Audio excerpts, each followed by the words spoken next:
A slick sheen of rain spread across the windows, reflecting the cold glow of streetlights. Jonas glanced at the clock above the fireplace, 11:47 p.m. His wife, Sabrina, was late again. The old brown couch in the living room squeaked as he shifted his weight, trying to fight off the uneasy feeling that curled inside his gut. Lightning flickered, illuminating the framed photos on the wall. Snapshots of Sabrina laughing at a beach, the two of them dancing at a friend's wedding, their kids Ellis and Aria playing in the backyard. Jonas's mind wandered. Something felt off lately. Sabrina's sudden late meetings, the odd tension in her voice whenever he asked about her day. A sharp noise interrupted his thoughts, the shrill ringtone of a phone, not his. It came from the handbag Sabrina had forgotten on the side table. The screen glowed, dancing shadows across the dark room. He hesitated. Should he answer? Another burst of thunder made his heart pound faster. He picked up the phone and saw an unfamiliar contact name. Q. The ring refused to stop, drilling into his ears. On a rush of impulse, Jonas swiped to accept. "Hey, you there?" A man's voice, low and confident. "You're late. Room 513. The Emerson Hotel figured we'd meet sooner." Jonas's breath caught in his throat. Hotel? Sabrina was supposedly at a budget report meeting. He tried to speak, but the words stuck. The man repeated, "Sabrina, you on your way?" Jonas's mind spun. He abruptly ended the call, feeling a cold sweat trickle down his forehead. A swirl of confusion, fear, and a faint anger brewed in his chest. Sabrina had never mentioned a coworker who talked like that. Seconds later, the front door flew open, letting in a rush of frigid air and the smell of rain. Sabrina stood there, her coat soaked, raindrops running off her hair. She froze at the sight of Jonas holding her phone. Thunder rumbled, highlighting the tension in the room. "Why are you answering my phone?" she asked sharply, forcing a casual tone that clashed with the panic in her eyes. Jonas rose to his feet. "It kept ringing." His voice was hoarse. "Someone named Q was talking about a hotel. He sounded real friendly." She stiffened, refusing to meet his gaze. "That's Quinn," she mumbled, tugging off her dripping coat. "Just a colleague. We had some confusion about a schedule. You shouldn't have picked up." Jonas's jaw tightened. A schedule at midnight in a hotel? Sabrina's hands trembled for an instant before she shoved them into her pockets. "A work event ended late. He was probably messing around. You're overreacting." He stepped closer, noticing a strong perfume, one not her usual brand, and the faint tremor in her voice. "You're sure? Because that phone call didn't sound innocent." Her eyes flashed. "Don't start this, Jonas. I'm exhausted, soaked, and not in the mood for accusations. I'll explain tomorrow, okay?" In the electric hush, the tension rose thick as the storm outside. Jonas ached to demand more, but Sabrina looked half-frantic, water dripping off her hair, face pale, keys rattling in her fingers. He swallowed, biting back the cascade of questions. Finally, he muttered, "Fine." Sabrina slipped past him, damp footprints trailing on the hardwood floor. She hurried upstairs without another word. Jonas stared at the dark staircase. The patter of rain on the window matched the pounding in his chest. He set her phone down, stepping to the window to watch the storm lash the empty streets. Quinn? A co-worker? The way he spoke said otherwise. Jonas's hand balled into a fist. Something in Sabrina's eyes, fear, guilt, only fueled the anxiety roiling inside him. He shut off the living room light, letting only the lightning illuminate the uneasy silence. The swirl of suspicion wouldn't leave him. He hadn't planned on crossing a line by answering her phone, but now that he had, Jonas couldn't unhear that voice or that invitation. He slipped upstairs, pausing outside the bedroom door. It was closed, and for the first time in a decade, he felt too uncertain to walk in. Instead, he turned away toward the spare bedroom, alone in the house he'd thought was safe. Through the walls, the soft rhythm of raindrops merged with a tense hush. Jonas closed his eyes, trying to calm his thoughts. But one sentence kept ricocheting in his mind. Morning light cast thin stripes across the living room floor as Jonas woke from the spare bedroom couch, head throbbing from too little sleep. The storm had broken before dawn, leaving behind a damp hush that pressed on the windows. He rubbed his eyes and steeled himself for the conversation he'd dreaded all night. In the kitchen, Sabrina was already up, moving stiffly as she flipped through her phone. She wore a beige blouse and pencil skirt, her hair neatly blow-dried, no trace of last night's chaotic downpour. She barely glanced up when Jonas walked in. He cleared his throat. "So, about last night," she exhaled, setting her phone on the table. "I told you it's a misunderstanding," she said quietly. "Quinn and I are drafting some proposals for the firm. He probably wanted to talk numbers, or needed a key to the conference room or something. You know how weird corporate events can be." Jonas leaned against the counter. "He said the Emerson Hotel, Sabrina. That's not a typical office meeting." She pinned him with a half-lidded stare. "We had an after-party gathering. Some folks crashed there. Quinn can be pushy, always expecting me to handle last-minute issues." A new edge crept into her voice. "I'm sorry he freaked you out, but there's no reason to blow this out of proportion." He studied her face, no sign of the confusion or panic he'd seen last night. It felt like she'd practiced this explanation in front of a mirror. Jonas's chest tightened. "If it's just business," he said softly, "why do I feel like you're hiding something?" Sabrina let out a shaky laugh, rummaging through a nearby stack of papers. "I'm not hiding anything, Jonas. Don't start an interrogation. Let's not drag the kids into this."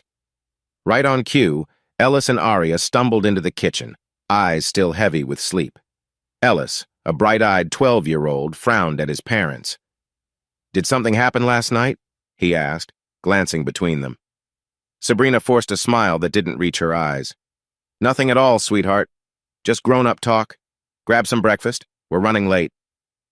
Aria, 9, blinked at Jonas. "Dad, you look tired. Are you okay?" He forced his voice into a gentle register. "I'm fine, hun. Go on, get your cereal." He turned away so they wouldn't see the knot of worry on his face. After the kids left for their rooms to dress, Sabrina quickly rinsed a coffee mug. "I need to get to the office. Quinn expects me to finalize a client report. Let's talk later if you want, but I have to go. Don't overthink everything," she added, her tone almost pleading.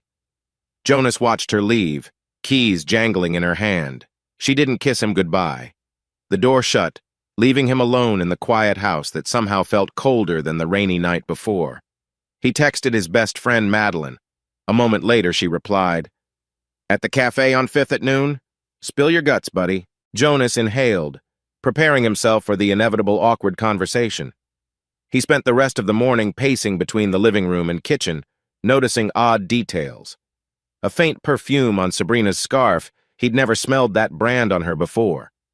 A crumpled receipt in the trash referencing a bar he didn't recognize. Anxiety nipped at him. At noon, he headed downtown to meet Madeline.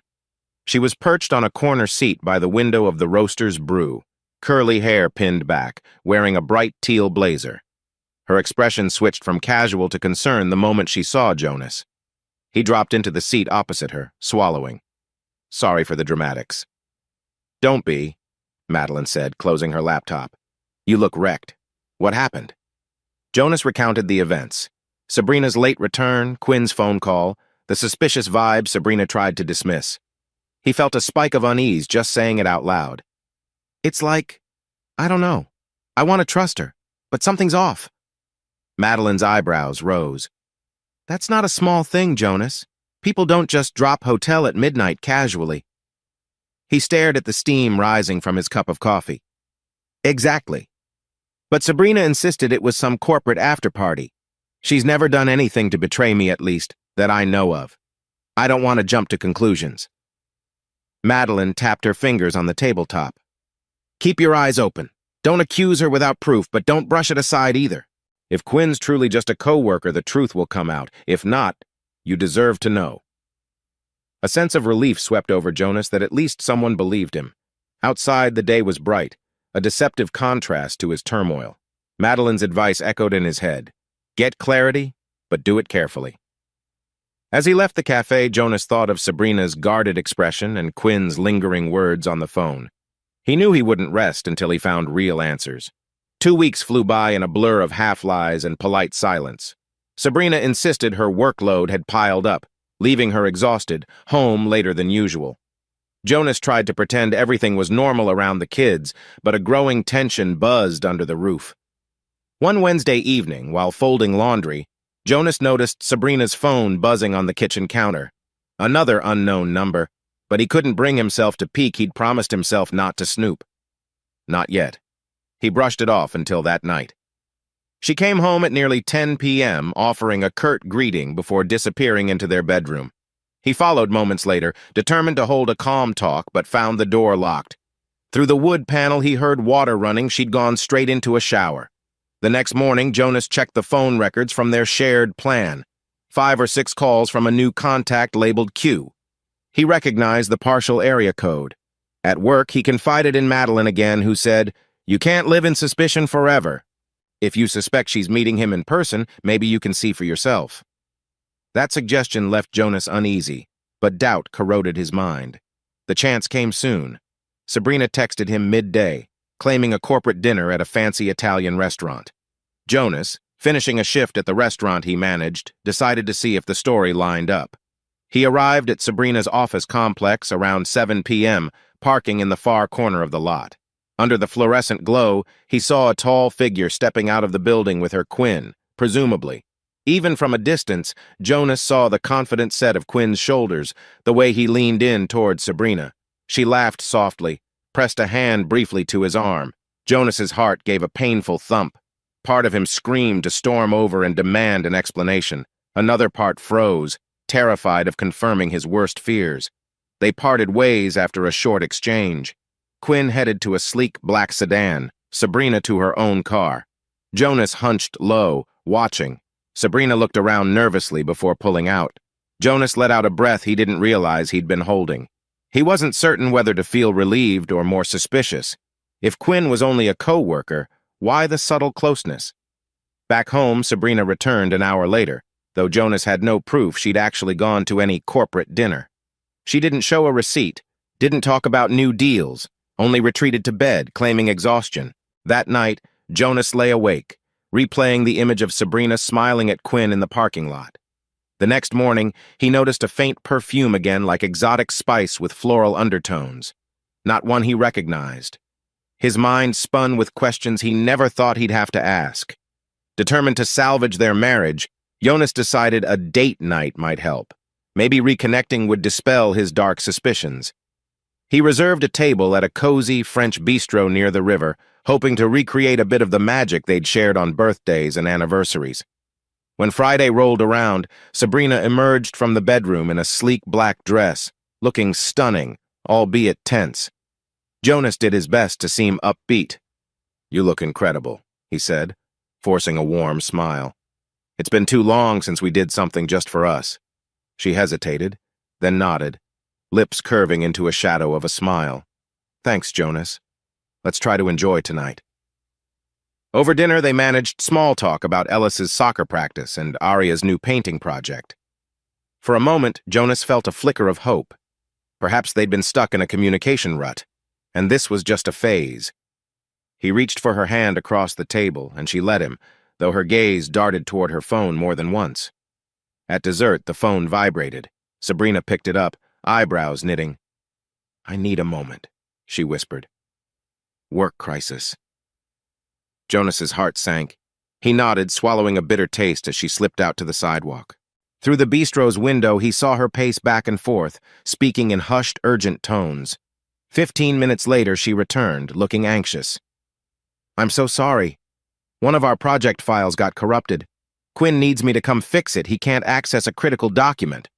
Jonas's jaw clenched. "Now? We barely started dessert." She faltered, real conflict in her eyes. "I can't ignore this, Jonas. Trust me, I'd rather stay here with you. But if I don't go, we might lose a client." He forced a nod, feeling the thread of their date night snap. "Fine. Let's just go." They left the restaurant in tense silence. Halfway back, Sabrina insisted on driving herself to the office. Jonas's pulse hammered. "I'll take you. Maybe I can wait while you wrap up?" "No, it could take hours. I'll catch a ride home," she said, hurrying to hail a taxi. "We'll talk tomorrow. Sorry." Jonas stood there under the flickering street lamp as she sped away. Anger and hurt simmered. He refused to go home without answers. He got into his car and followed discreetly. The taxi took a route downtown, then stopped near a small cafe instead of the main office tower. Jonas parked across the street, stepping out to see Sabrina slip inside. Through the glass, she joined a tall figure at a corner table, Quinn, wearing a crisp white shirt, leaning close. Their conversation looked intense, and there was a brief moment when Quinn touched her hand in reassurance. Jonas's stomach twisted as if the ground were dropping beneath him.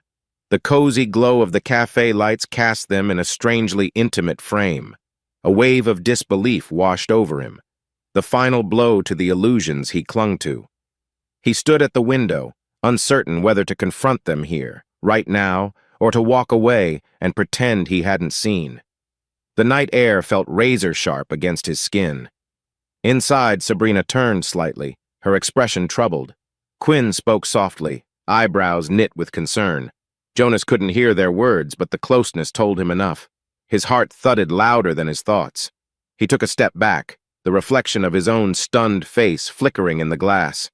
Everything in him ached to burst through the door, yet he froze, unsure he could handle the truth if he heard it spelled out. Instead, Jonas backed away, tears pricking the corners of his eyes. This was more than a work meeting, more than a harmless misunderstanding. The final shards of denial splintered as he turned and walked away into the silent street, footsteps echoing in the darkness. Jonas woke to the faint hum of traffic and a dull ache behind his eyes. Ever since the unsettling evening he'd witnessed Sabrina and Quinn together through the cafe window, a gnawing anxiety had settled in his chest like a permanent resident. Though Sabrina denied any wrongdoing, her explanations felt flimsy. He needed something concrete, facts he could no longer ignore. Late that morning, he dialed Madeline. If there was anyone who could help him approach this with a level head, it was her. They met at the same downtown cafe where Jonas had first confided in her. Today, the chatter of customers offered a comforting backdrop, but Jonas felt none of that comfort in his gut. Madeline arrived in a charcoal blazer and took one look at him before ordering 2 coffees to go. "You look wiped, Jonas," she said softly, leading him to an outside bench.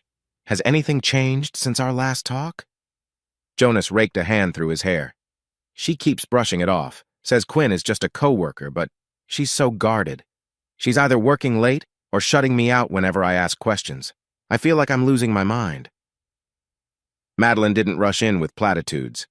She let him talk, eyes steady behind her neat bangs.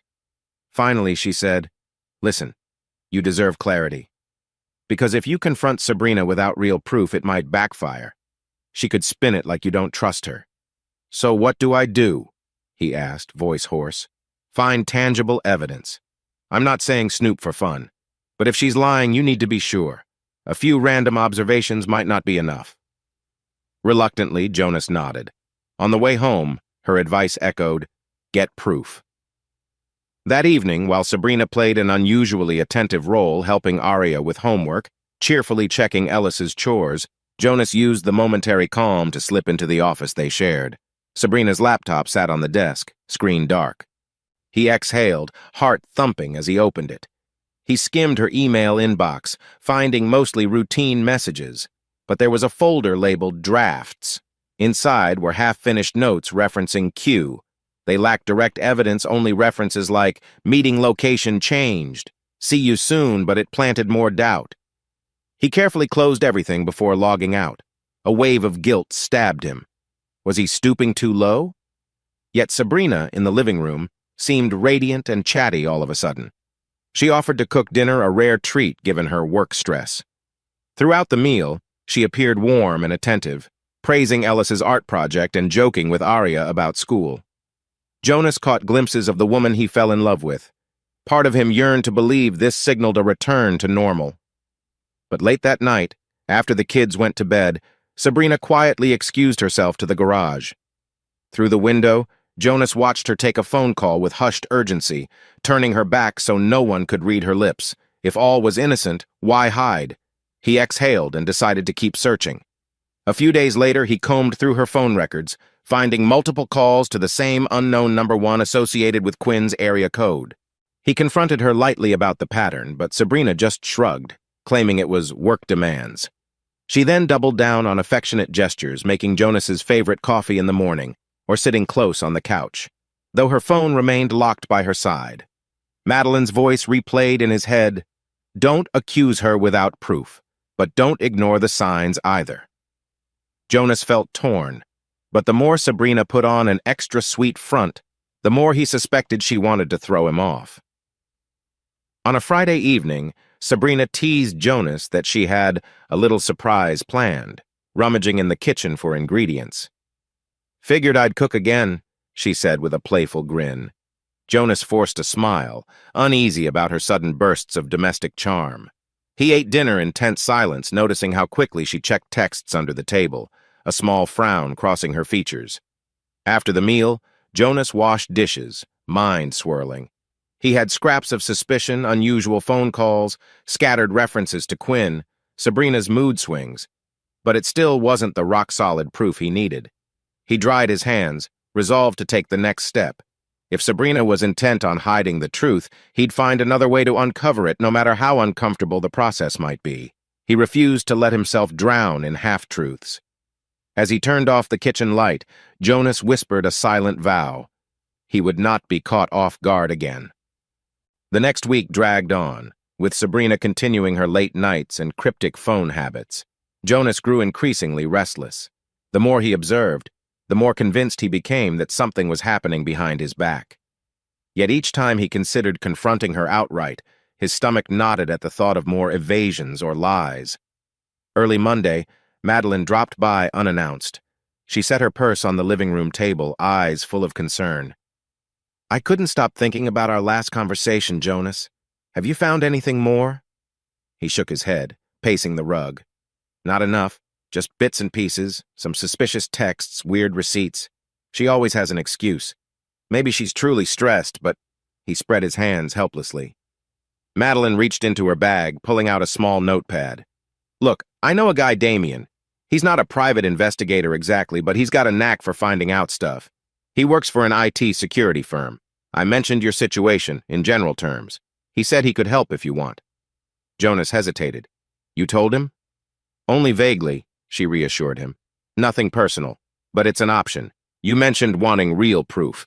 Maybe Damien can track down call logs or figure out if Quinn is more than a co-worker." Jonas swallowed. He'd never pictured himself hiring someone to spy on his wife, but the ache in his gut told him he was out of time for half measures. "Give me his number," he said quietly. Over the next few days, Jonas wrestled with the morality of it. Sabrina, on the other hand, seemed to transform her wardrobe, shifting to more stylish outfits, makeup meticulously done even on casual days. Whenever Jonas inquired about her schedule, she'd deflect. Twice, she ended phone calls abruptly when he walked into the room. Each occurrence chipped away at the trust Jonas was trying to preserve. One evening, he tested the waters by calling Sabrina when she was out. The phone rang twice, then cut to voicemail. Less than a minute later, she texted, "In a meeting. Can't talk." But Jonas knew her office closed an hour ago. He flicked through his phone, noticing a location-sharing function they'd once used in friendlier times. It was disabled for her number. Finally, Jonas dialed Damien. After an awkward introduction, he explained, "I'm sorry to bother you. I'm in a complicated spot. My wife's behavior changed drastically. I suspect an affair, but I have no proof." Damien's voice was calm, professional. "I understand. I can't promise miracles, but I can run a few background checks. Maybe see if this Quinn has anything suspicious in his public records, or if they're meeting in certain places. I'll keep it discreet." Jonas's pulse thundered. "Please. I just need the truth." 2 days later, Sabrina left home dressed in a sleek pencil skirt and a crisp blouse, more suited for a fancy event than her usual office wear. Jonas texted her around noon, receiving no reply. By mid-afternoon, she answered with a curt, "Busy day. Talk later." That same night, she returned well past 9 p.m., phone battery conveniently dead, so she couldn't have responded earlier. The next day, Jonas reported it all to Damien, who assured him he was gathering intel. Meanwhile, Madeline checked in on Jonas, worried about how he was coping. "You're not sleeping," she remarked, observing the bags under his eyes. "Try to keep yourself together. Ellis and Arya need you sane." He nodded, guilt heavy in his chest. He'd missed Ellis's soccer sign-ups last week, too preoccupied with Sabrina's whereabouts. "I'll handle it," he muttered, somehow. As the days passed, Jonas felt uncomfortably like a man balancing on a ledge, uncertain which way to fall. Sabrina's erratic patterns worsened. One moment she was affectionate, offering to help with chores or praising his cooking. The next, she vanished, phone turned off, ignoring his messages. Every time Jonas mustered the courage to bring up Quinn's name, Sabrina brushed him aside with a quick smile or mention of urgent deadlines. Finally, Damien called. "Jonas, can we meet? I have some preliminary findings." Jonas's heart jolted.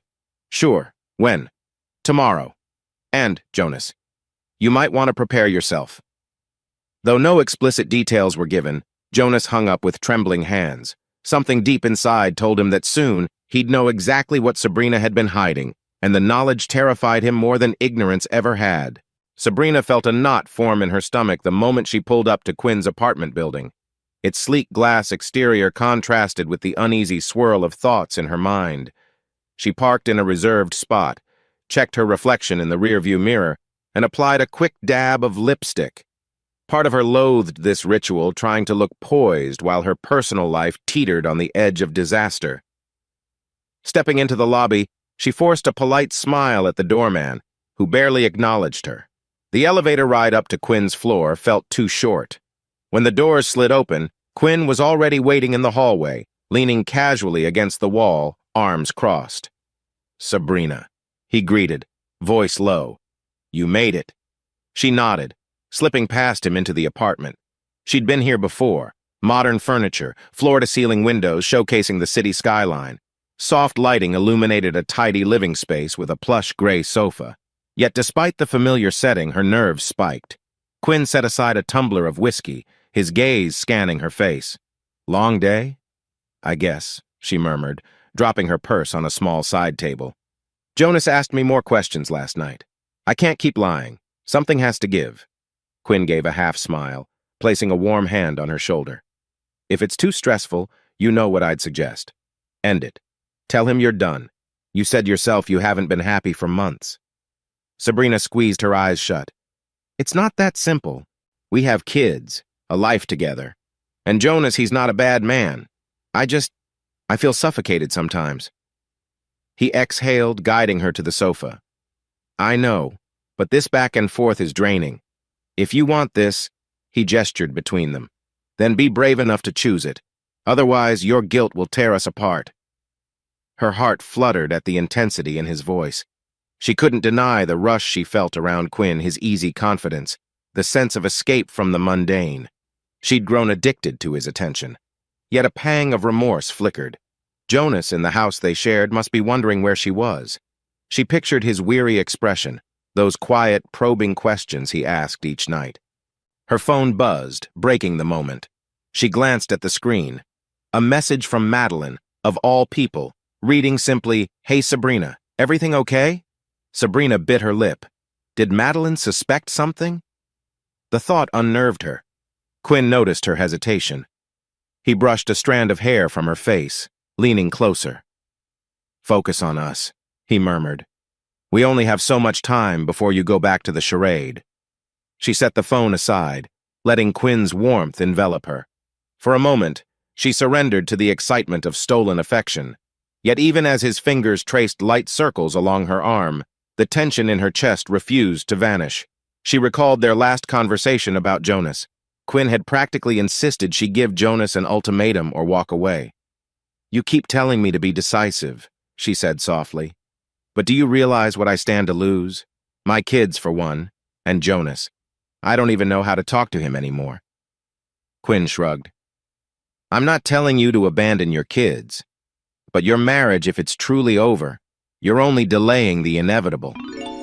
Jonas is sharper than you think. If he's digging around, you risk him exposing everything on his terms." Sabrina stared at the city lights twinkling through the windows. She recalled the late-night arguments, the half-lies about company dinners. Guilt gnawed at her, but she also felt a strange sense of relief in Quinn's presence, as if he offered a new path forward, albeit one lined with secrets. She forced a smile, though it felt brittle. "Let's not talk about Jonas right now," she whispered, letting Quinn draw her closer. The overhead lights cast elongated shadows as their conversation drifted to lighter topics. An upcoming charity gala, the new project Quinn was pitching, even a short weekend trip he suggested. But beneath each playful remark lay an unspoken question. When will Sabrina make her choice? Every time she considered returning to Jonas wholeheartedly, she found herself here, in Quinn's orbit, unable to pull away. At last, she slipped off the couch, retrieving her phone. I have to go soon," she murmured, glancing at the time. "Jonas thinks I'm at a coworker's dinner. I can't push my luck." Quinn's brows furrowed, but he didn't stop her. Instead, he stepped forward, trailing his hand along hers. "Next time we need more than an hour, you know how to reach me." She offered a faint nod, heart pounding with conflicting emotions.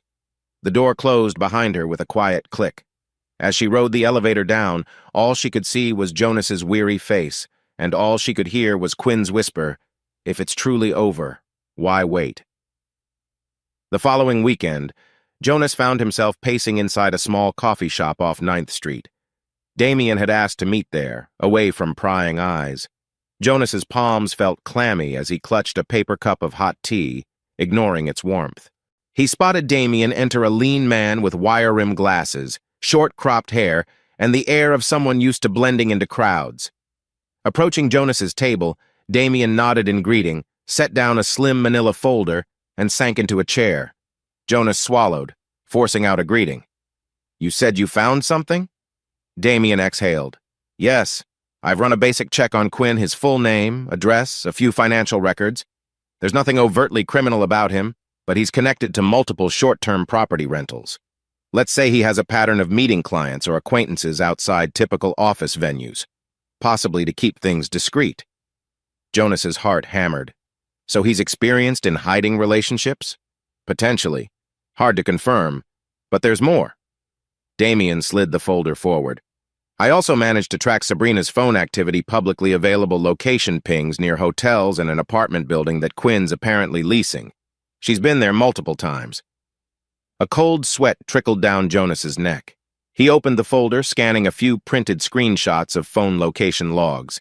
Dates, times, some matched evenings Sabrina claimed to be working late. Damien cleared his throat. "Last night, I followed a lead. Sabrina and Quinn were seen leaving the Milburn Hotel around 7 p.m. He tapped his phone, then passed it to Jonas. On the screen, photos showed Sabrina and Quinn exiting through the side door, standing close under the awning. The first image was merely them talking. The second, Quinn's hand rested on Sabrina's waist, a gesture far beyond polite coworker distance. Jonas's grip tightened on the phone. He could practically hear the sound of his own heartbeat. The photographs were damning. No more ambiguous dinner receipts or suspicious calls. This was them together, looking intimate. "I thank you," Jonas croaked, returning Damien's phone. He felt nauseous, as though the ground beneath him was tilting. Damien's expression softened. "I'm sorry, man. I wish I had better news. If you need me to keep monitoring, I can. But it's your call." Jonas shut the folder, hands trembling. No, this is enough for now. I know what I need to know." They made arrangements to settle fees, then parted. Jonas walked to his car in a daze, ignoring the bustle of pedestrians. Sliding into the driver's seat, he tossed the folder onto the passenger side, staring at it in stony silence.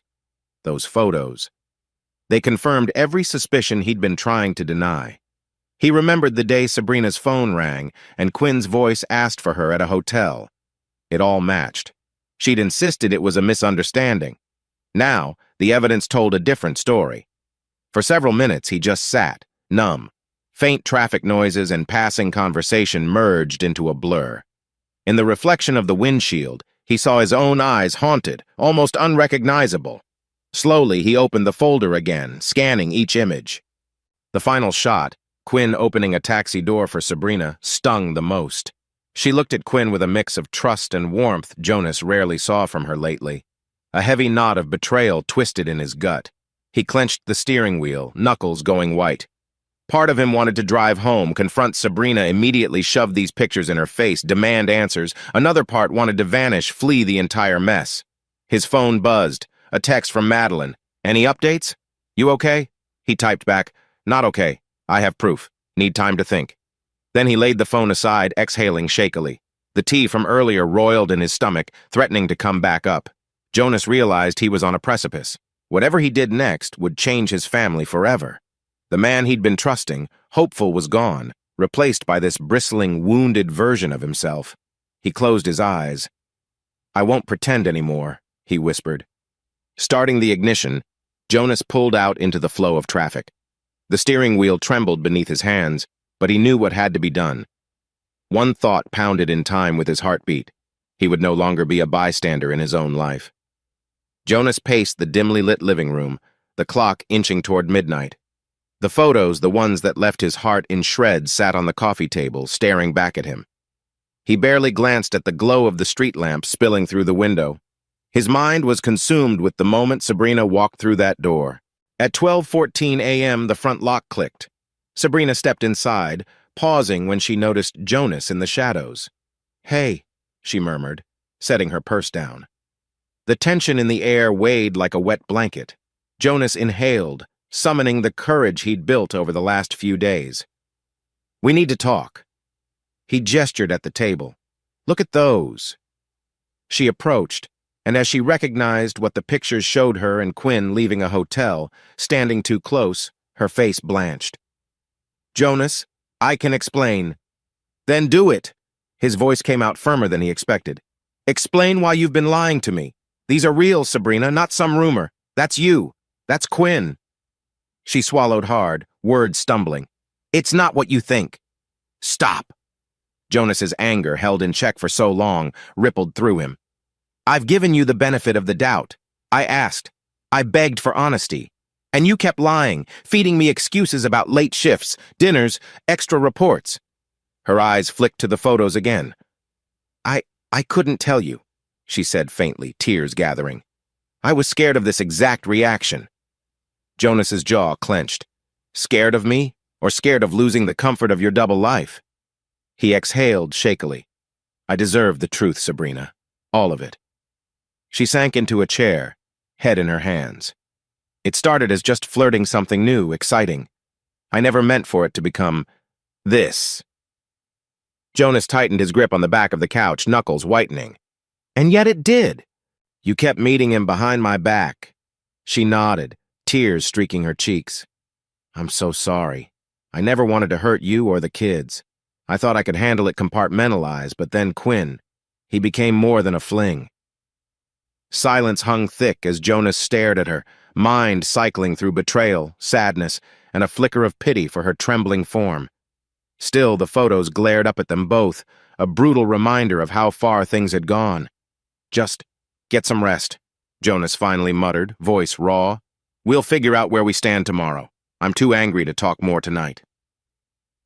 Sabrina tried to approach him, but he recoiled, stepping back. She broke into quiet sobs, retreating down the hallway toward the spare room she'd begun using. Jonas stayed behind, sinking onto the couch. He stared at the empty house he once found solace in, now choked with secrets and shattered trust. By morning, the house felt eerily silent. Ellis and Aria had slept over at Madeline's place for a weekend hangout, leaving only Jonas and Sabrina under the same roof. The tension was unavoidable. Jonas cornered Sabrina in the kitchen after she'd brewed coffee with shaking hands. The photos still sat on the counter. Her puffy eyes told him she'd barely slept. "So," Jonas began, tone measured, "I want details. Why Quinn? Why betray everything we built?" Sabrina swallowed hard, fingers curling around the coffee mug. "I was lonely," she said softly, words laden with guilt. "Work was draining, and at home everything felt routine. Quinn offered attention, excitement I thought I'd lost." Jonas's chest tightened. He recalled how he'd worked late nights at the restaurant, how they'd drifted into separate worlds. "And that justifies sneaking around?" She shook her head, tears gathering again. "No, it doesn't, but it happened, and I got in too deep." Her voice wobbled. "He listened, made me feel alive.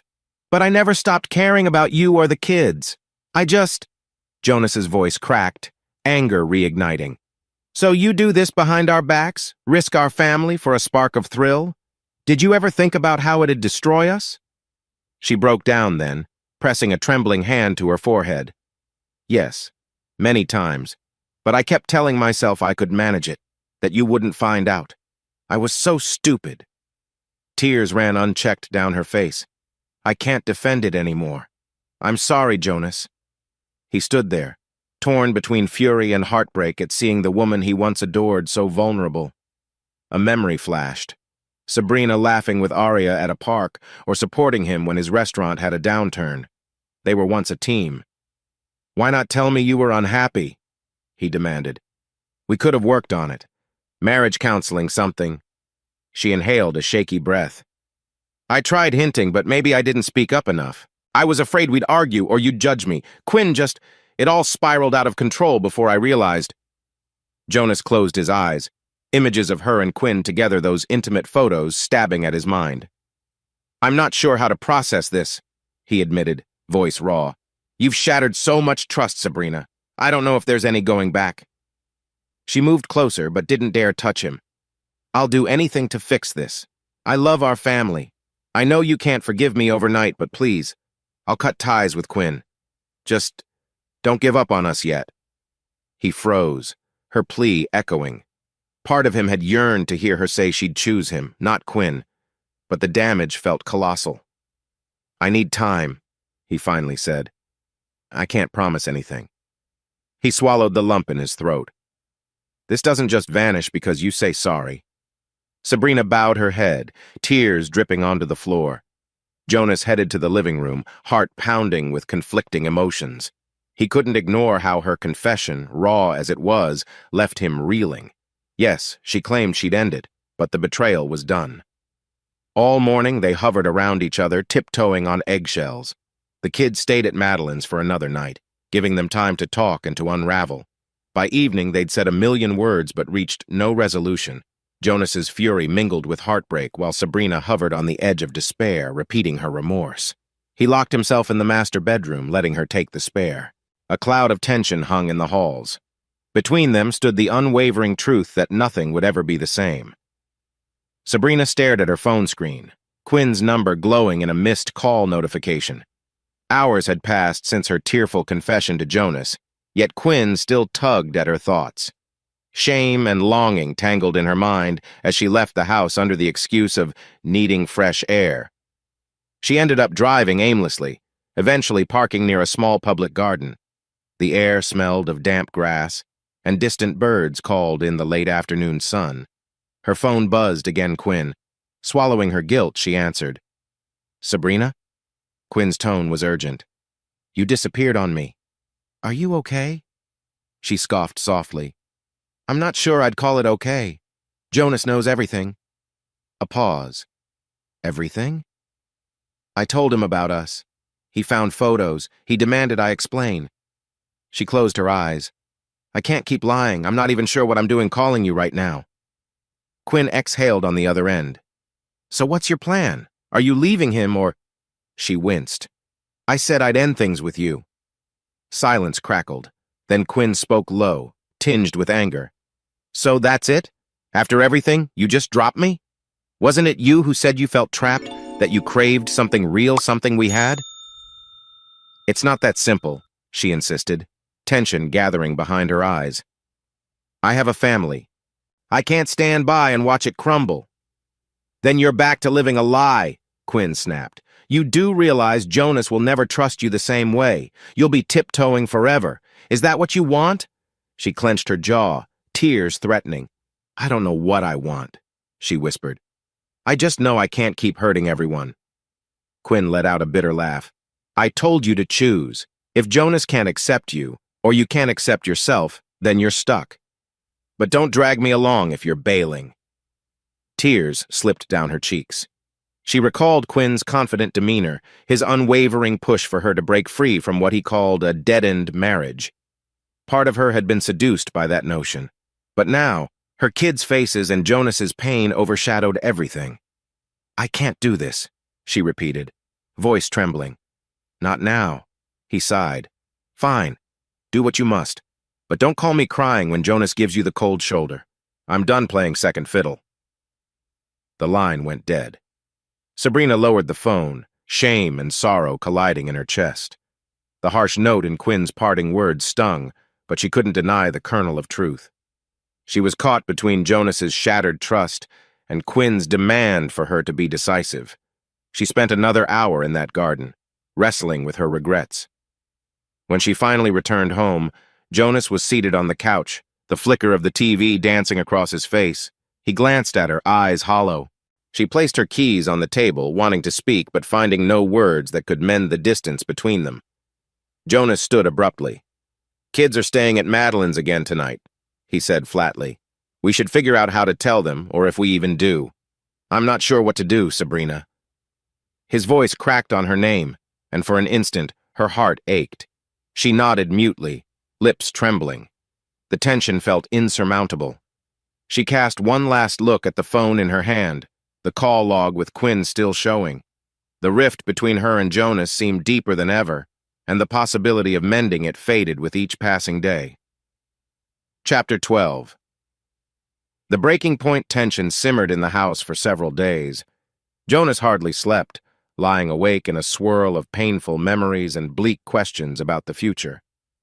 Sabrina tried to give him space, but the silence was deafening. Once Ellis and Arya returned, their cautious curiosity made the atmosphere even heavier. On a gray afternoon, after another fruitless exchange of arguments and apologies, Jonas locked himself in the bedroom.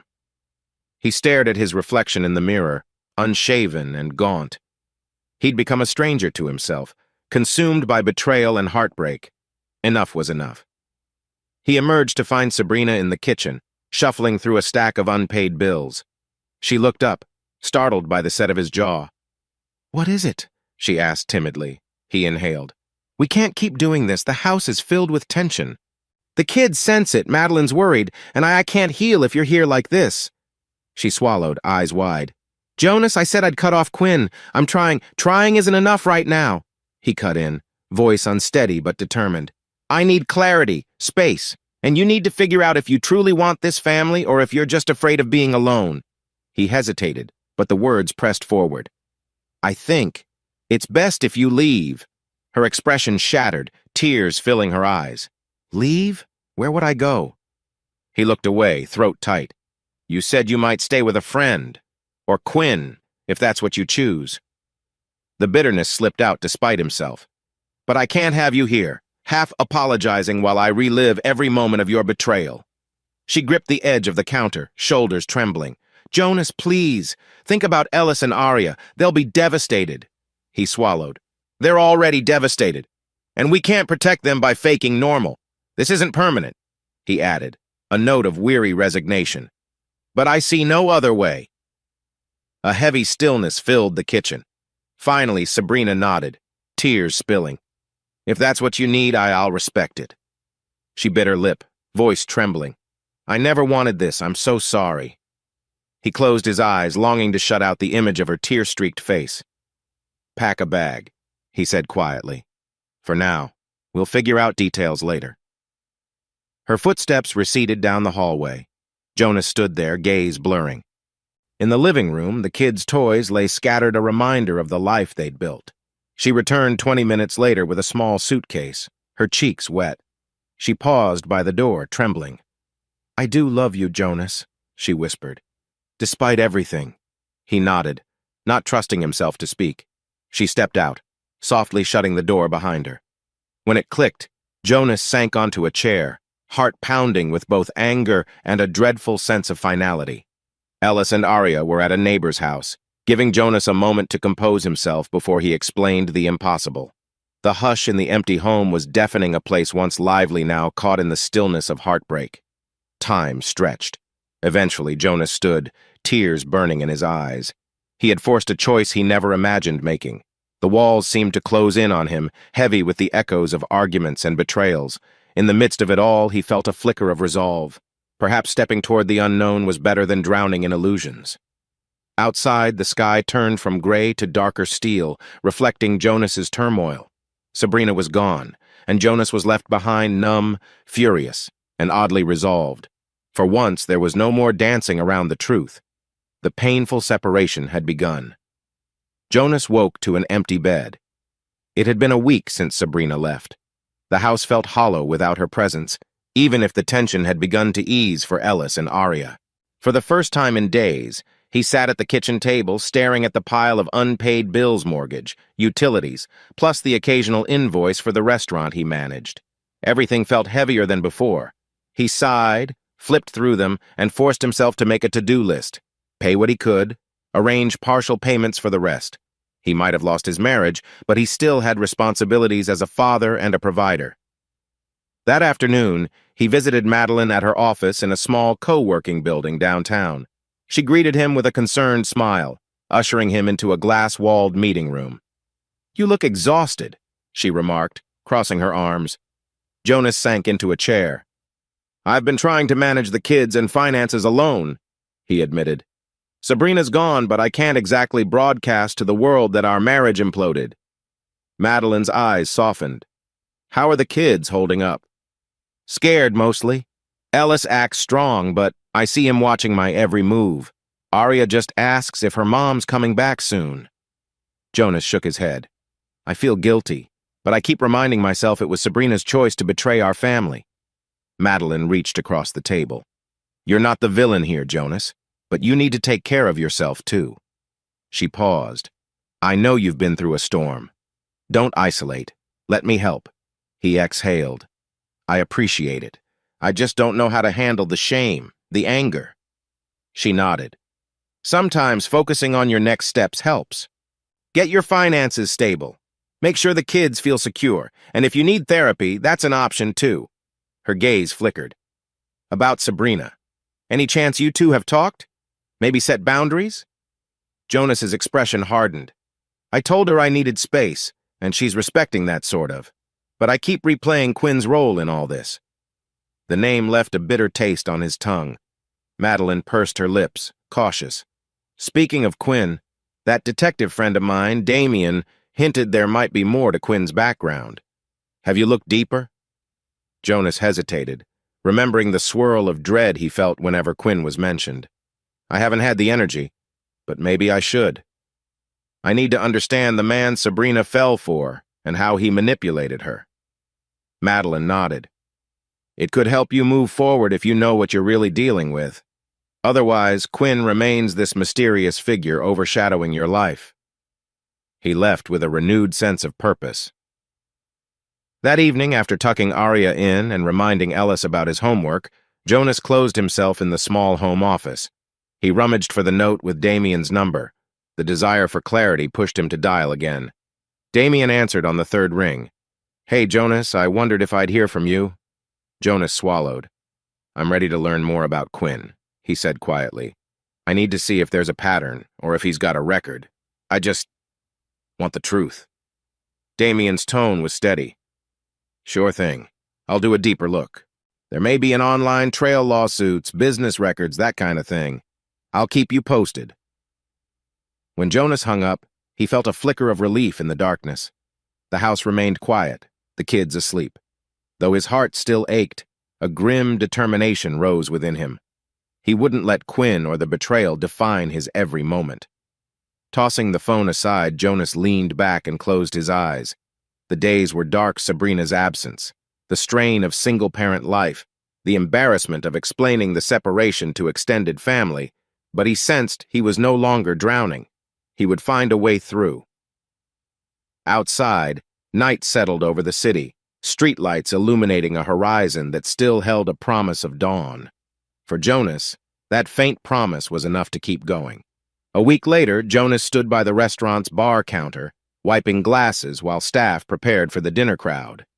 Juggling single fatherhood and managing the place wasn't easy, but he kept busy to avoid sinking into despair. His phone buzzed. Damien's name lit the screen. Jonas ducked into the pantry for some privacy. "Hey," he said in a low voice. "Jonas," Damien greeted. "I've done some digging on Quinn. He's not exactly squeaky clean." Jonas's pulse quickened. "Tell me." Damien cleared his throat. He's been linked to multiple short-term business ventures, some fairly shady. I found mentions of lawsuits alleging fraudulent investment deals. Nothing that put him in jail, but it's suspicious. Jonas gripped his phone tighter. So he cons people? Potentially, Damien replied. He targets folks who have something to lose, like wealthy clients or vulnerable individuals.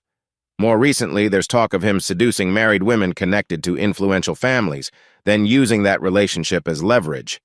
Hard to confirm, but it's a pattern. A chill ran down Jonas's spine. So Sabrina might have been a target from the start? Damien paused. Could be. Maybe he saw her corporate position as a stepping stone for deals. Or maybe it began as an affair that morphed into something else. Either way, the guy's not an innocent bystander. Jonas thanked him, ending the call with a trembling hand. He tucked his phone away, mind swirling with new revelations. If Quinn truly sought Sabrina for personal gain, was she manipulated? Or did she jump willingly into his arms? That night, after Ellis and Arya went to bed, Jonas sat in the living room, the TV off, staring at a file Damien had emailed public records, chat logs, financial disclaimers. He noticed Quinn's name repeatedly cropping up near terminated contracts and inquiry into unethical practices. The puzzle pieces began to form a picture of a man adept at weaving illusions. He considered Sabrina's perspective. She'd once admitted feeling undervalued, yearning for excitement. Quinn had provided that, skillfully reading her vulnerabilities and offering a thrilling escape. The more Jonas read, the more anger mingled with reluctant pity for the wife who'd betrayed him. Perhaps Quinn had preyed on her emotional gaps. But compassion aside, Jonas still felt the raw sting of betrayal. Knowing Quinn might be a con artist didn't negate Sabrina's responsibility. She had stepped outside their marriage. Yet a spark ignited in Jonas. He had a path forward. He wouldn't stand by while Quinn walked away unscathed. A plan brewed. If Quinn thrived on secrecy, Jonas would expose him. He didn't fully grasp the mechanics yet, but each new tidbit of intel from Damien gave Jonas a sense of power he'd lacked before. He was done being the victim. He pictured Quinn's smug face, replaying that phone call Jonas had overheard the night Sabrina came home drenched in lies. "M. Onroachu?" Jonas's jaw tightened. He might not be able to repair his marriage, but he could ensure Quinn faced consequences for whatever game he was playing. Outside, the night sky rumbled with distant thunder. Jonas quietly shut his laptop, determination etched on his features. "I'm not helpless," he whispered. "Not anymore." The following days, Jonas found solace in forging a plan. Whenever guilt or heartbreak threatened to overwhelm him, he focused on one objective: gather enough evidence against Quinn to discredit him or cut off his manipulative schemes. He didn't aim for revenge purely out of spite. He wanted to protect himself, his kids, and possibly even Sabrina from further harm. At home, Ellis and Arya noticed a subtle shift. Their dad seemed calmer, less prone to silent brooding. Though the wound still showed in Jonas's eyes, he put real effort into family dinners and weekend outings. He even set up a game night where Madeline joined them, laughing as they played board games. The children, for a few hours, forgot the tension of recent weeks. After the kids went to bed that Saturday, Madeline lingered, sipping tea at the kitchen table. "You look more collected," she observed. "Dare I ask what changed?" Jonas smiled thinly. "I've accepted Sabrina's betrayal for what it is. Doesn't mean it hurts any less, but I'm not stuck in shock anymore." He hesitated. "I also learned Quinn has quite the history. It's time someone exposes him." Madeline nodded. "So you want to bring him down? How?" Jonas shrugged. "Damien's digging deeper. Quinn is known for questionable deals. If I can find proof he's using Sabrina or her company's resources illegally, I can tip off the right people, maybe her firm, maybe the authorities." She sipped her tea, concerned. "You're sure you won't drag Sabrina down too?" A flicker of doubt passed over Jonas's face. "I don't want her to lose everything, but she needs to see Quinn for who he is. If exposing him means she faces repercussions at work, that's on her. I can't shield her choices anymore." Madeline placed a reassuring hand on his. "Just be careful. This could get messy fast." He exhaled. "Messy is my life right now, but I refuse to keep quietly suffering." The next day, Jonas combed through old texts, Sabrina's financial records that he could legally access, and even a few of Quinn's LinkedIn-like profiles he found online. Patterns emerged. Quinn claimed expertise in venture partnerships, but references to those ventures abruptly stopped after short stints. Meanwhile, Jonas jotted a few notes for himself.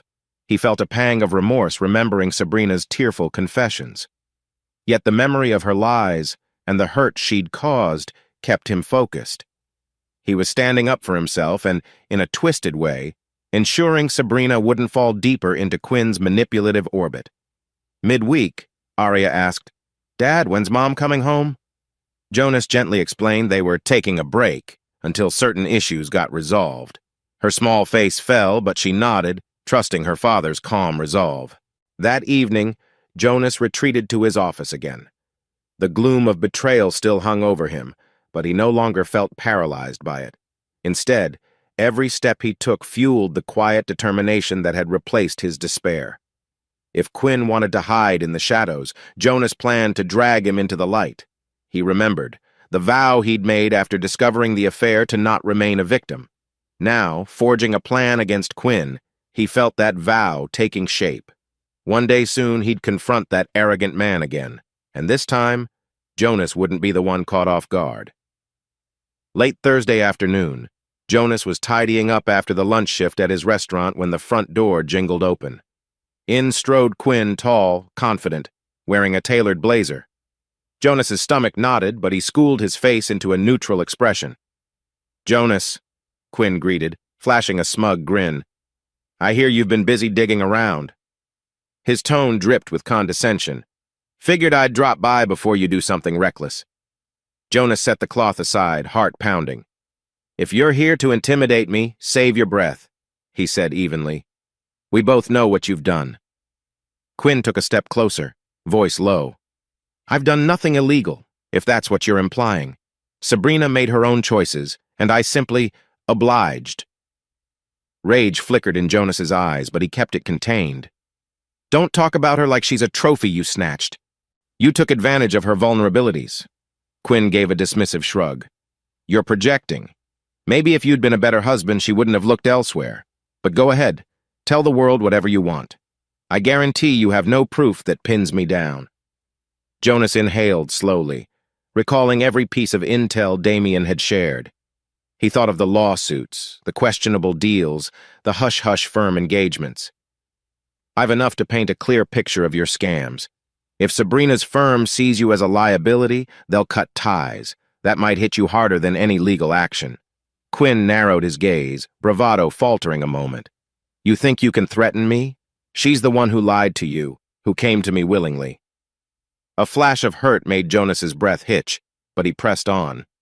"You can gaslight me all you want," he snapped, "but we both know you target married women for leverage.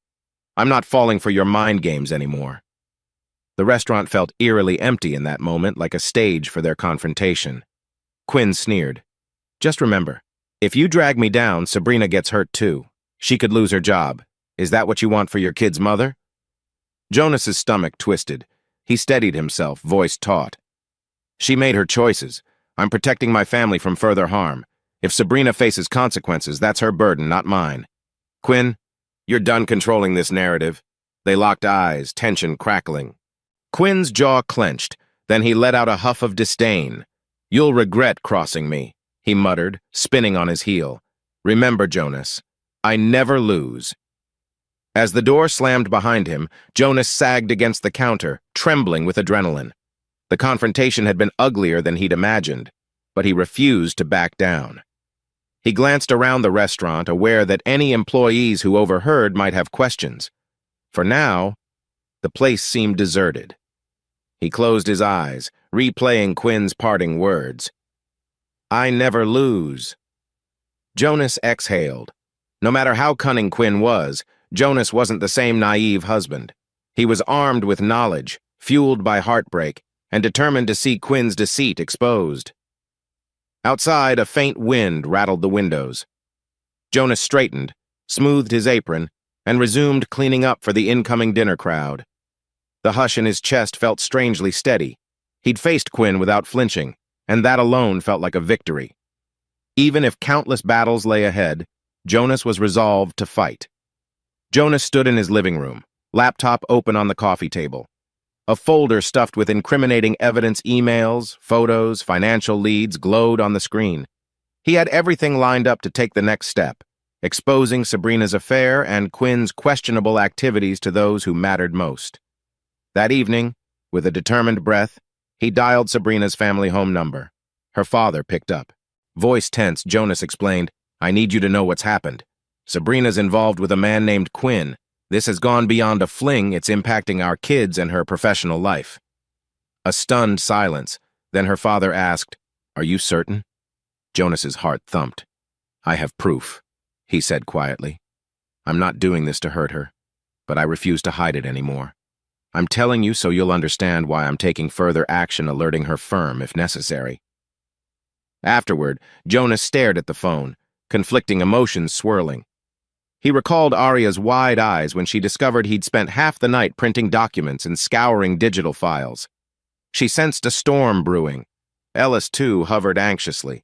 Jonas felt guilty for involving them, but he couldn't pretend normalcy forever. The next day, he visited Sabrina's mother for a more personal talk. She was tearful, alternating between disbelief and worry for her daughter. Jonas tried to stay calm, offering glimpses of the evidence. "I'm not looking for revenge," he said firmly, "but Quinn's manipulations can't stay hidden. Sabrina should face consequences at her company if she let him exploit her position." Word spread quickly. Soon, Sabrina's siblings, some of whom Jonas barely got along with, were calling him, outraged and confused. Jonas calmly repeated the facts. Meanwhile, Ellis and Arya overheard bits of the adult conversations and grew uneasy. Madeline dropped by in the late afternoon, finding Jonas hunched at the dining table, phone buzzing with incoming messages. "I get why you're doing this," she said softly, "but are you sure you want to bring her career into it?" Jonas exhaled, gaze flickering. "She was complicit, Madeline. Quinn might have used her for insider connections. He's known for leveraging personal relationships. If she helped him in any shady deals, her firm must know. I have no desire to see her destroyed, but the truth is bigger than my sympathy now." Just then, the kids burst into the room, Ellis's face stormy, Arya frightened. "Dad," Ellis pleaded, "Mom's calling. She's crying. She says you're telling everyone everything." Jonas rose, ruffling Ellis's hair. "It's complicated, kiddo, but we can't hide secrets anymore. I promise I'll explain when it's calmer." That evening, he sent a single email to Sabrina's HR contact, attaching only the relevant documents that hinted Quinn had tried to push Sabrina into disclosing sensitive firm data. He pressed send with a trembling finger, feeling both a surge of adrenaline and a pang of remorse. Within hours, the phone rang. The contact politely thanked Jonas, promising discretion but acknowledging the severity. Jonas's chest tightened. He knew Sabrina would be furious or devastated or both. At bedtime, Arya whispered, "Does Mom hate you now?" Jonas's throat constricted. "No, sweetie, she's just upset. We'll figure things out." He tucked her in, heart heavy. This was the hardest choice he'd ever made, but letting Quinn roam free seemed worse. Outside, the wind rattled the windows, echoing the tumult in Jonas's mind. The next day, reality came crashing. Sabrina called, voice shaking with anger and shock. "You told my parents? My firm? Jonas, you're destroying my life!" His grip tightened on the phone. "No, Sabrina," he said, voice low. "You and Quinn already did that. I'm just revealing the truth." She hung up, leaving him hollow. He closed his eyes, wishing it hadn't come to this. But as he glanced at Ellis and Arya, playing quietly in the living room, he knew he couldn't keep them in an illusion. The illusions had already cost them enough. Sabrina's meltdown arrived in the form of frantic texts to Jonas. "You ruined me. The company's investigating. How could you do this to us?" Jonas swallowed each message like a bitter pill, but he refused to respond. She had chosen Quinn. Now the consequences were unfolding. Meanwhile, Quinn vanished from the public eye. A rumor circulated that he'd abruptly left town or gone underground. Damien updated Jonas that Quinn's phone number was disconnected, and no one in Sabrina's circle had seen Quinn at the usual spots. It seemed he was cutting ties to dodge the fallout. Jonas tried to keep life stable for Ellis and Arya. The tension at home felt less raw than before, but worry lingered, especially when Arya's teacher mentioned she seemed withdrawn, reluctant to talk about her mom. Jonas promised extra attention. Late one afternoon, Sabrina showed up unannounced. Jonas found her at the front door, eyes red, face pale. Before he could speak, she burst into tears, stumbling inside. Ellis stood in the hallway, wide-eyed. Jonas sent the kids to their rooms gently. Then he guided Sabrina to the living room. She looked smaller than he remembered, shoulders hunched. "They're suspending me at work," she said, voice trembling. "Pending an internal review. Quinn's gone. My family's in chaos. You got what you wanted, Jonas? Are you satisfied?" He fought down a flash of rage. "I never wanted you destroyed," he muttered, keeping his tone steady. "But the affair and Quinn's manipulations had consequences. You knew that risk." She sank onto the couch, tears spilling. "I was desperate, searching for excitement. He offered it. I never thought it'd spiral like this. I never thought you'd expose me to everyone." Jonas's jaw tightened. "I was done living in secrecy. If Quinn used company intel or tried to, your firm deserved to know, and your parents had the right to know why we're separated." Her voice cracked. "So you think I deserve all this punishment?" He hesitated, glancing away. "I think you made choices. I think Quinn is more sinister than you realized. I also think you hurt our kids and me beyond measure." He swallowed, chest aching. "If the company fires you, that's their call, not mine." A hush fell, broken only by Sabrina's ragged breathing. Finally, she forced out, "Quinn told me he loved me, that we'd build a life together. But when things got messy, he blamed me, said it was all my fault if the firm cracks down on him. Then he just disappeared."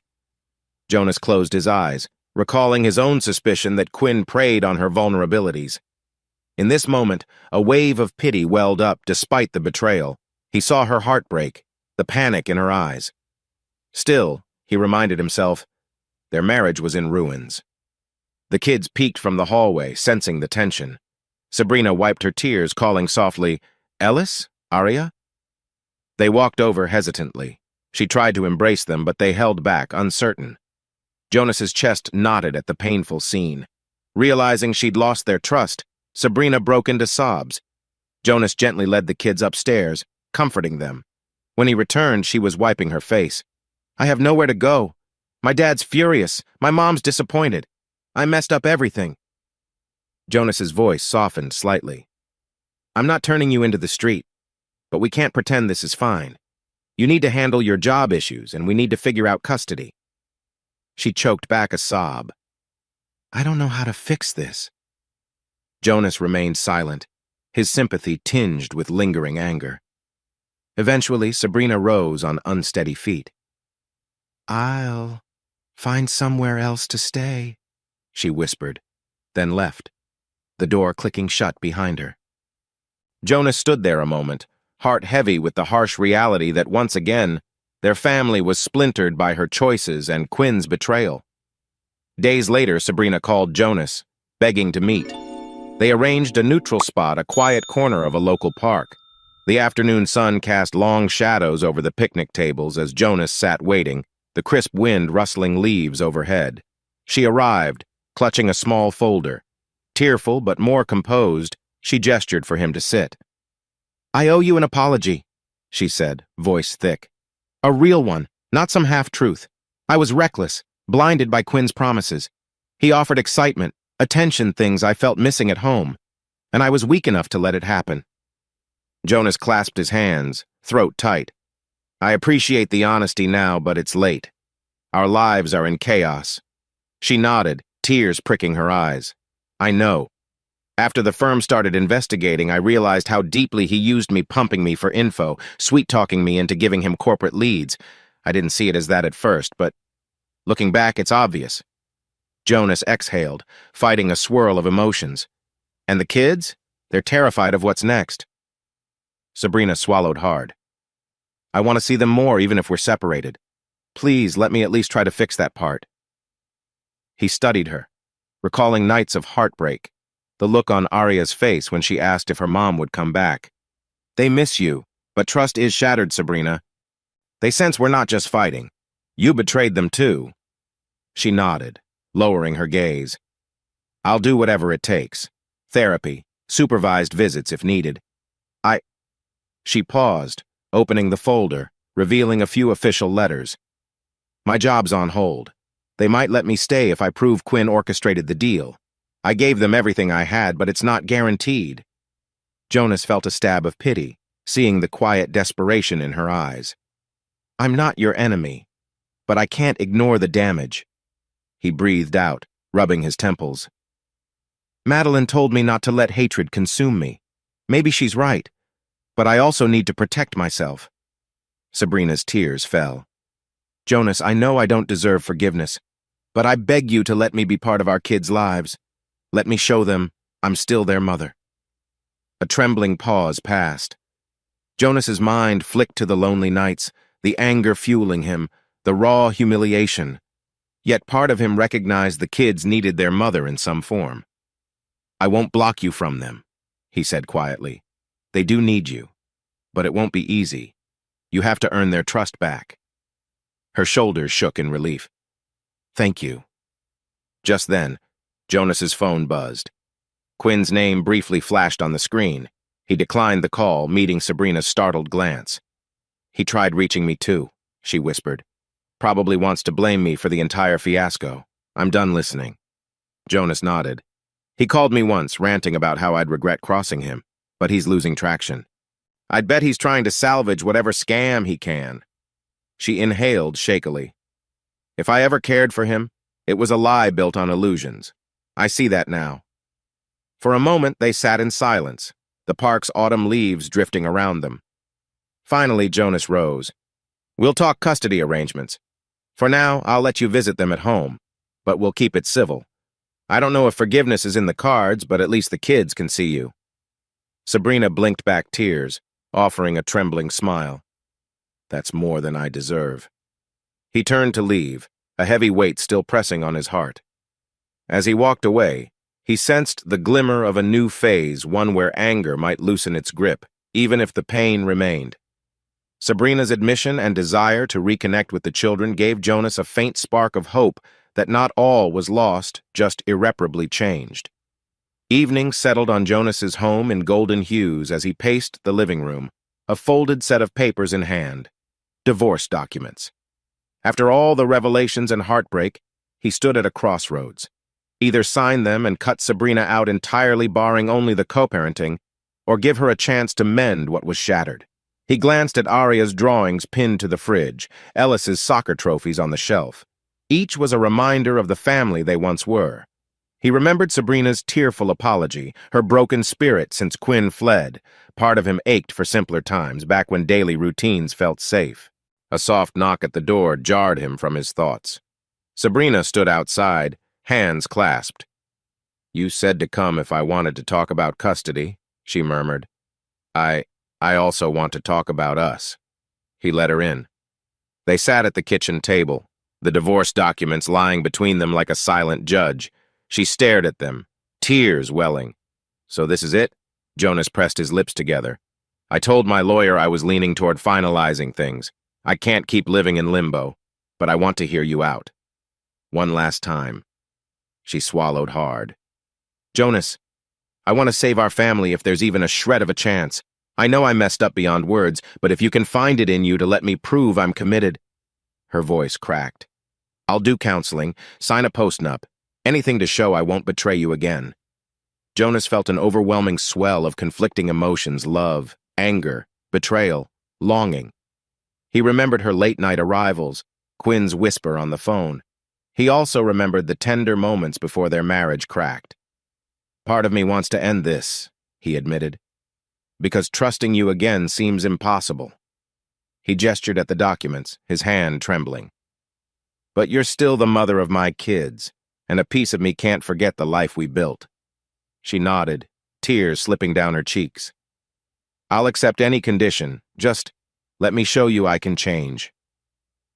In that heavy silence, Jonas weighed every memory of anguish, every fleeting hope. He recalled Madeline urging him not to let hatred consume him. He also recalled Quinn's taunts, Sabrina's secrecy. Did he have the strength to attempt rebuilding? Finally, he gathered the divorce papers exhaling slowly. "I'm not ready to file yet," he said hoarsely, voice trembling with the magnitude of his choice. "But I'm not promising a fairy tale reunion. We'll go to counseling. You'll have to earn trust from me and the kids." A strangled sob escaped her, relief and shame mingling. She reached for his hand, though he didn't take hers. "Thank you," she whispered. "I'll do whatever it takes." Jonas bowed his head, tears brimming. He set the divorce documents aside, uncertain and heavy-laden. "Don't misunderstand, I'm not sure we'll make it. But I'm giving us a shot, for the kids' sake, and maybe our own. If it fails, I'll sign these." She nodded fervently, whispering heartfelt gratitude. They talked logistics late into the night, therapy sessions, scheduled visits, how to handle telling Ellis and Aria. Neither pretended it would be easy. The betrayal still loomed, Quinn's shadow over their hearts. As Sabrina left, Jonas stood by the door, the undone papers on the counter. He locked up, heart pounding with the awareness that the next phase would test them both. Whether they'd truly heal or end in final separation was unknown. But for now, Jonas had made his choice, to let a faint glimmer of hope flicker against the darkness. When he set the papers down, he felt his chest lighten just a fraction. He glanced at the clock. Midnight again, but no furious storm outside, only a soft drizzle. The hush offered a small comfort, the sense that maybe, just maybe, they could weather this new challenge. He walked to his bedroom, uncertain but resolute. Morning light streamed through the thin curtains in Jonas's living room. It had been a month since he put off filing the divorce papers, giving Sabrina one last chance to prove her sincerity. Now, at a small dining table, Jonas stared at the documents again. Each clause felt like a final verdict on their broken marriage. Sabrina had moved back into her old room 2 days ago, not as a triumphant return, but a cautious step. The kids still eyed her with uncertainty, though Aria warmed up faster, clinging to hope that her parents might reconcile. Ellis remained guarded, responding to Sabrina's gentle attempts at conversation with short nods or shrugs. Jonas set down the papers. He pressed the heels of his palms against his eyes, recalling the bitter months. Quinn's betrayal, Sabrina's tears, the chaos that struck them all. Despite Sabrina's remorse and her efforts to rebuild trust, he still felt a persistent ache whenever he remembered the images of her stepping out of a hotel with Quinn. A soft knock on the doorframe made him look up. Sabrina stood there, biting her lip. "Hey," she said quietly. "I was thinking, maybe we should do a family session with a counselor next week. Madeline mentioned a good therapist." Jonas considered the fear in Sabrina's eyes. Despite everything, she had been consistent in her new routine, checking in with the kids daily, sharing her phone openly, and even leaving her job at the old firm to start fresh somewhere that didn't remind her of Quinn's manipulation. She was serious about changing, but was it enough? He nodded slowly. "That might help Ellis. He's carrying a lot of resentment." Her face lit with a small, relieved smile. "Thank you." They sat together for a few minutes, the divorce documents lying between them, a silent question about whether Jonas would sign or not. When Sabrina's phone chimed, she glanced down and said, "My dad's on his way. He wants to check on us." Jonas leaned back, mind drifting.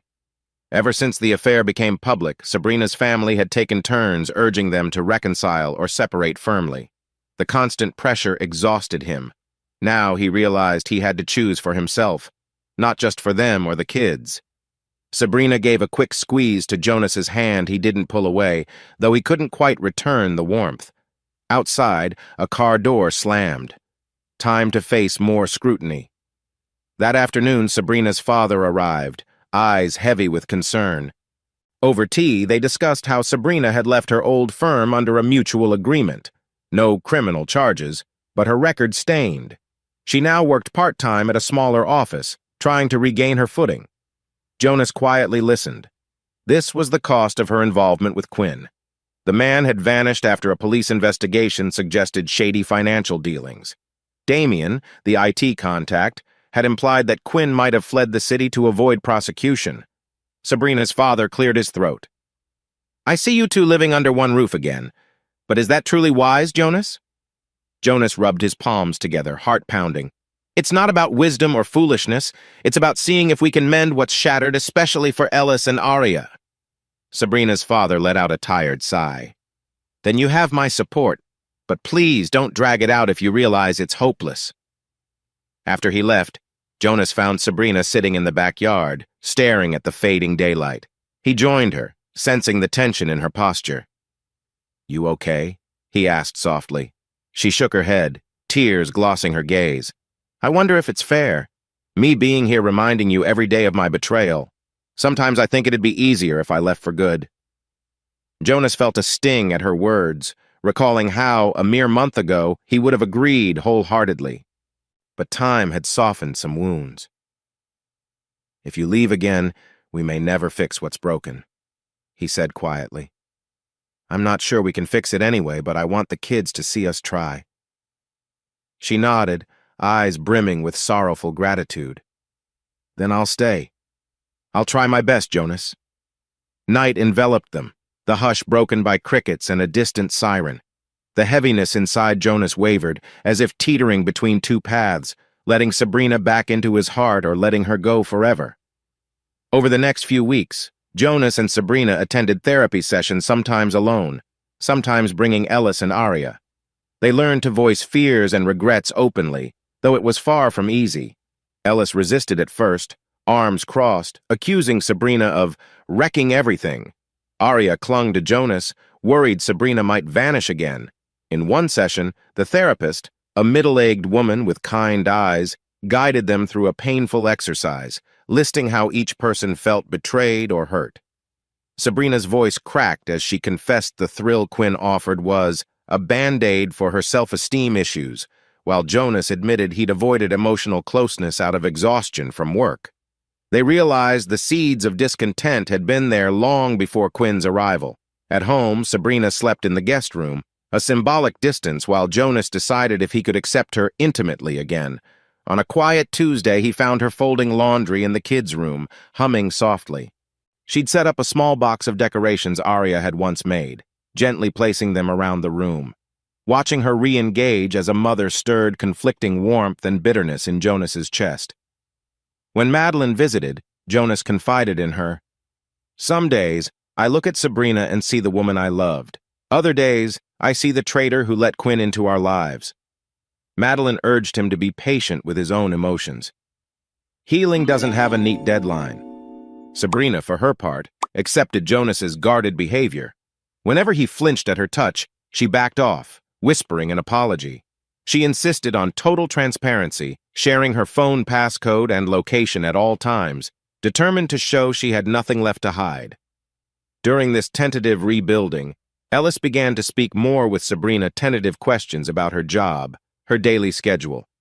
Arya started asking for mommy time, which Sabrina embraced with tears of gratitude.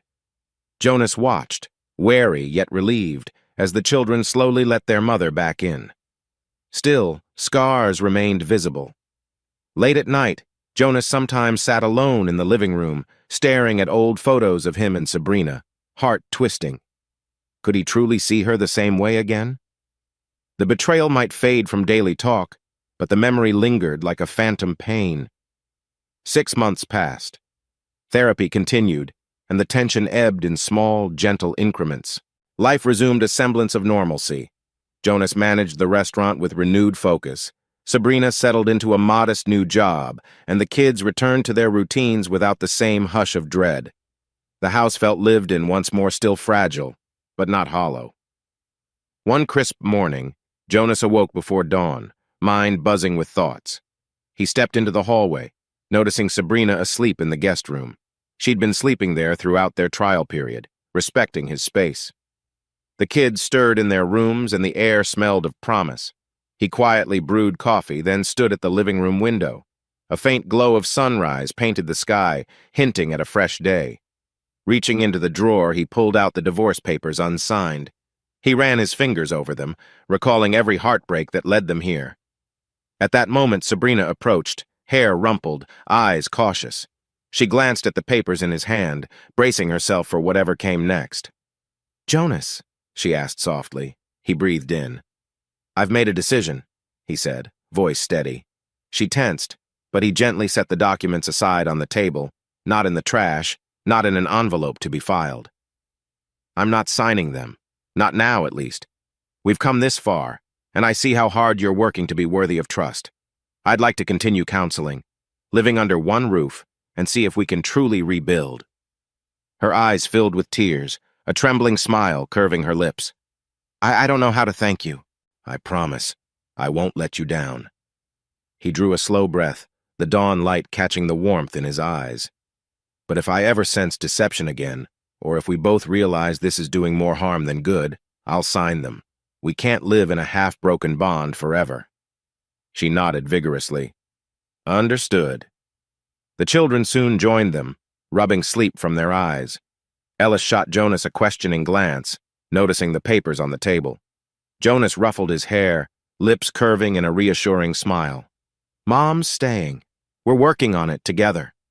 A wave of relief washed over Arya. She hugged Sabrina's waist. Ellis nodded, looking uncertain but hopeful. Jonas felt tears prick his eyes, a swirl of gratitude and lingering sorrow. They all had a long road ahead, full of therapy sessions, tough conversations, and the ever-present possibility it might still fail. Yet as Jonas turned to the window, the golden light of sunrise spilled across the floor, illuminating the papers, the children, and Sabrina's tearful smile. He realized that even with scars, they had a chance to reshape their family. The horizon glowed with new possibilities, not guaranteed, but enough to keep going.